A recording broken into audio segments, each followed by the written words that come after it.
ఒకటి open reaches ఒకటి boatsmen societies ఒకటి, మూడోది డ్రెడ్జింగ్. అయితే మనకి డ్రెడ్జింగ్ వెహికల్స్ కూడా రోజు పేపర్లో వస్తూ ఉన్నాయి. వీటికి ఏంటి అంటే ఆల్రెడీ ఇరిగేషన్ డిపార్ట్మెంట్ వాళ్ళు టెండర్స్ పిలిచి పర్మిషన్స్ ఇవ్వడం జరిగింది. 3 కిలోమీటర్స్ నుంచి 12 కిలోమీటర్స్ పాయింట్ వరకు ఇచ్చారు. అయితే వాళ్ళు ఎవరు కూడా 500 మీటర్స్ మనకి బ్రిడ్జ్ దగ్గర చేయకూడదు. అది మటుకు వాళ్ళకి స్ట్రిక్ట్గా చెప్పి ఉన్నాము. డైలీ మన ఇంజనీర్స్ కూడా వెళ్ళి ఇరిగేషన్ ఇంజనీర్స్ కూడా మానిటర్ చేస్తున్నారు అది చేయకుండా. సో ఈ 3 రకాల పర్మిషన్స్కి సంబంధించి శాండ్ ఎక్స్కవేషన్ అనేది మన జిల్లాలో జరుగుతూ ఉంటుంది.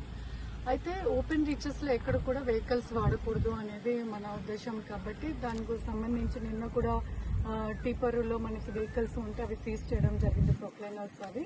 అదేవిధంగా బోట్స్మెన్ వాళ్ళు కూడా డ్రెడ్జింగ్ చేయకూడదు. కాకపోతే డ్రెడ్జింగ్కి పర్మిషన్ ఇచ్చిన వాళ్ళు మటుకు డ్రెడ్జింగ్ చేయొచ్చు. సో వాళ్ళు ఏం చేస్తున్నారంటే డ్రెడ్జింగ్ చేసిన శాండ్